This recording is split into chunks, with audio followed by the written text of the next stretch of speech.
Speaking of weather, how's about a little Mayweather tomorrow night, Melanie? Oh, yeah. Mayweather versus McGregor for the fight of the century. This is going to be huge. Look at them just pointing at each other. I know you're going to be watching. So many people are going to be tuning in, including our very own Danielle Michaud, who is standing by at a boxing gym in the Yonge and Davisville area. Danielle herself is a bit of a boxer, Yep. and she's got an interview with someone who may know a thing or two about this fight. Hi, Danielle. Hi guys, yeah, I'm here with Wayne Bourque, the owner of this gym, and of course himself a former champion boxer. Wayne, when you heard this whole spectacle, we've got Floyd Money Mayweather, the greatest this generation's ever seen, going up against a UFC fighter, a champ himself, but not a boxer. What was your sort of first take on this fight? Probably same as everyone else, Danielle. I mean, I probably myself, I wouldn't get caught up in the hoopla, but through the media, I'm right in there, and it's going to be a spectacle. Now, do you think that Conor has any chance against someone as skilled as Floyd?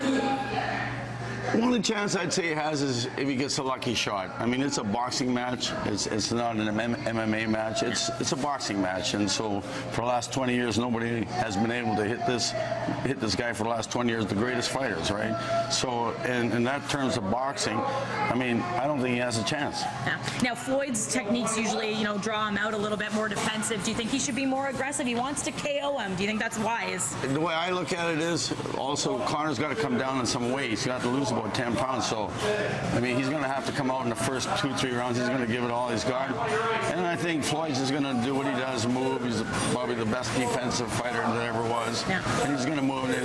That's what I think. I mean, everybody has their opinion, right? Oh, that's and I really think that he's just going to pick him apart. I think the same thing, Wayne. Thank you so much for chatting. Thank you, and Danielle. yeah, I think this fight either way, everyone's watching, guys. Thanks for having us up the ring. See, like GSP, they're both defensive fighters. So some are saying, is this going to be a slow start, or are they both going to try and throw one another off? Speaking of fighting. Oh my gosh, this is maybe the warm-up to what's going to be happening tomorrow. Last night, the Tigers and the Yankees bench-clearing brawl. Tons of players ejected, so have a look at this one. And this obviously all started with a pitcher hitting a hitter, right? This happens all the time, and there was retaliation, and then this happened. So we're going to bring back Danielle here. You see this rarely in baseball, right, Danielle? You see maybe a few hits here and there, but this is pretty crazy. This one was absolutely wild. They talk about the retaliation that comes in beanball, if you want to call it, not baseball. And that's because 4 players were hit throughout this game. 8 players, including both managers, were ejected.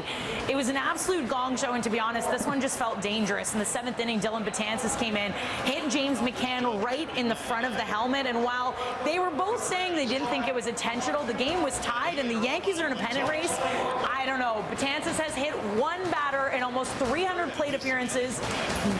Unless James McCann is the unluckiest guy on the planet, this seemed like a retaliatory thing, and this is just unnecessary. This is asking for guys to get hurt, and the umpires really need to eliminate this from the game. They did not handle this properly. Joe Girardi, the manager of the Yankees, was real ticked after the game about this. He felt like the umpires let this get to this point. It looks like a pay-per-view event. Like, is this maybe going to be better than the fight? I certainly hope not. Exactly. And unlike UFC or boxing, they do not get paid for those injuries sustained. So they're getting paid a lot of money to not behave badly on that diamond. Thanks, Danielle.